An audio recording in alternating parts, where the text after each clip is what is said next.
السلام عليكم ورحمة الله وبركاته. أعزائي الكرام، كيف كتلاحظوا هنا الشاشة اليوم غنشارك معكم البريوات والسيجار اللي كيجي رائع الشكل والمنظر والمذاق البنات. اللهم بارك اللهم بارك. مغاديش نطول عليكم، خليكم معايا ونبداو الطريقة والمقطع على بركة الله وفرجة ممتعة. بالنسبة للحشوة، هنا في نفس الوقت غنعطيكم الحشوة ونعطيكم المقادير. الحشوة هنا عندي 200 غرام ديال الكروفيت اللي انا وضعته في المقله، وضعت شويه قليل من الزيت، زيت المائده.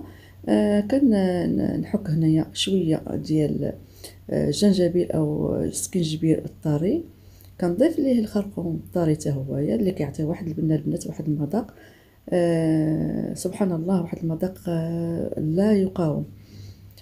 كنحرك هذاك الشيء كامل، كنشحرو، كنطيبو غير واحد شويه لان باقي غادي يطيب، ما نطيبوش بزاف. كنضيفو على هنا، كنضيف عليه الصوص ديال الصوجا اللي مالح والحلو، كنضيفو نص معلقه تقريبا على حسب الكميه اللي عندكم، على حسب المقادير اللي عندكم. كنضيفو قليل ديال من ضمأ ديال السمك، واحد شويه كنضيفو اللي بغا يضيفو باش يديرو ما يديروش، يدير الملح بلاصتو. هنا انا ما درتش الملح لان هي مالحه.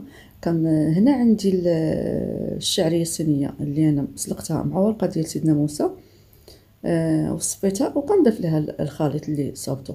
هنا عندي هنا تقريبا هنا 100 غرام ما كاملاش ديال الكراميل اللي قطعته، اللي من بعد ما نضفته قطعته مربعات، وكنضيف ليه نفس التوابل اللي انا درتهم في الكروفيت كنديرهم هنايا. الحار اللي بغا يديرهم باش يديرهم ما يديروش.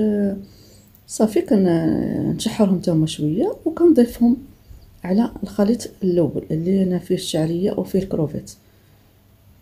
كتجي البنات هاد الخرقوم كيعطي الريحه سبحان الله العظيم، من الريحه طالعه ديال السكنجبير وديال كيف كنعرفوا حنا المطبخ الاسيوي كيديروا هاد السكنجبير الطري والخرقوم الطري.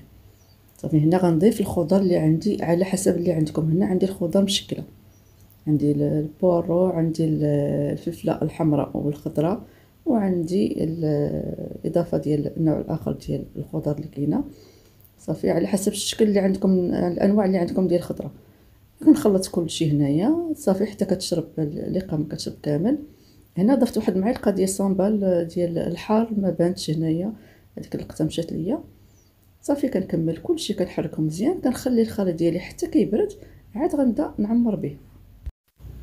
هنا البنات كي قلت لكم تخلوا الخليط حتى يبرد، لان الا درتو غادي تقطع لكم الورقه. هنا عندي الورقه الصينيه غادي تشوفوها، هنا كاين على حسب الحجم، كاين الحجم الكبير، كاين الحجم الصغير، كاين اللي صغر من هذا. هنا انا عندي في هذه 50 ورقه، الحجم الصغير اللي عندي كاين 30، كاين 40، كاين 50 البنات.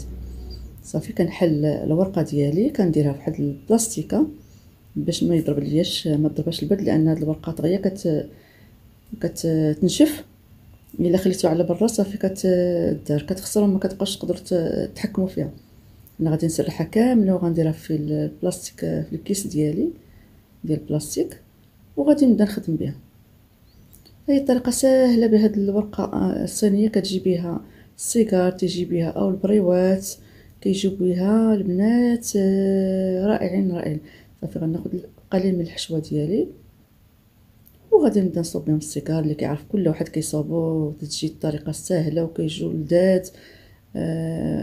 وكنقدروا نحضروهم في اي وقت بغينا نديرهم، تنصوبوهم، تقدر تخبيهم في المجمد وتخليهم حتى الوقت اللي بغيتيهم، لان هاد الورقه فيها 40 وحده، هادي من الاحسن تصوبوها تستغلوها كامله. الا خليتوها كتقصح، ما كتبقاو تخدموا بها والو.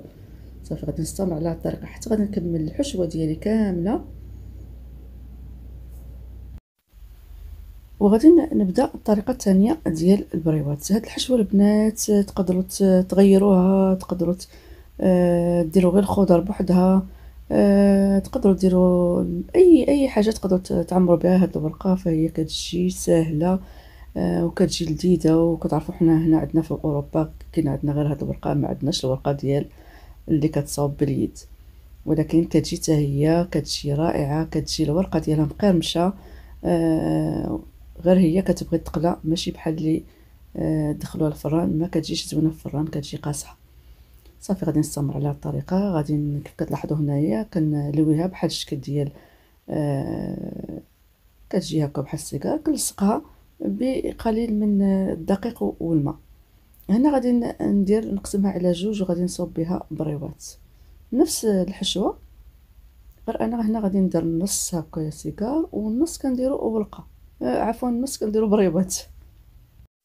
صافي غادي نستمر. كيف كتلاحظوا هنايا خديت قليل من الحشوه. الا جاتكم شي وحده من الكروفيت كبيره كتعاودوا تقسموها على جوج. انا كنضيف الورقه قسمتها باش غتجيني طويله باش نقدر نتحكم فيها ونصوبها بريوات. صافي نسوديها بديك العجينه والماء، الدقيق والماء اللي درتو باش ما تحليش لان غادي نقليهم. يا سهله سهله سهله هاد الورقه، اسهل منها غير هي كتبغوا يعني تكملوها، ما تخلوش الورقه تحلوا البلاستيكه وتخلوا غير نص تخدموه ونص تخلوه، لا هي خصكم تصوبوها لان ما غاديش تبقى تحتاجوها، ما غاديش تبقى تنفعكم مره اخرى. صافي غادي نستمر. شوفوا ما شاء الله اللهم بارك كيجيو بريوات ديالها زوينين، وكتجي السيجار حتى هو كيجي زوين. لا خصها ملي كتقليها كتجي مقرمشه مقرمشه، كتجي لذيذه بزاف هاد الورقه. غادي نستمر على الطريقه حتى غادي نكمل الورقه ديالي كامله ونكمل الحشوه اللي عندي، وغادي نتلاقاو في الطبق ديال التقديم ان شاء الله. هنا البنات نسيت ما قلت لكمش، من بعد ما غادي نكمل كلشي غادي ندوز نقليها. المقله ما يكونش فيها زيت كتير، يكون شويه، ما تكونش عامره بزاف باش تجينا السيجار او البريوه ديالنا ما يجوناش شاربين الزيت بزاف.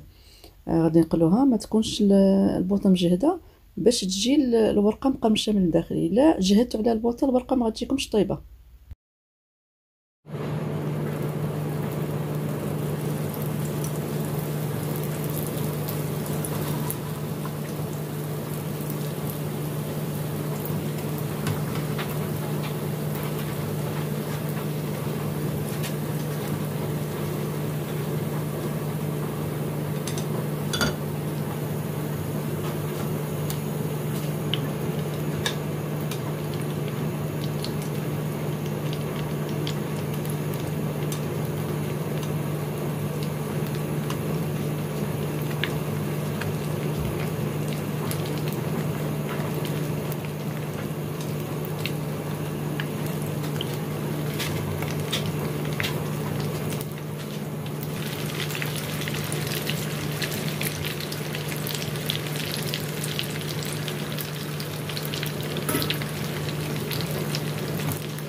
وكان هذا هو نهاية الفيديو اللي حضرت معكم اليوم. كيف كتلاحظوا هنا على الشاشة السيجار والبريوات اللي جات واحد الحشوه البنات ما نقول لكمش عليها، لذيذه بزاف. وكتجي الورقه مقرمشه، ما كتجيش معجنه من الداخل، بالاخص الا نتوما تبعتوا الطريقه اللي قلت لكم.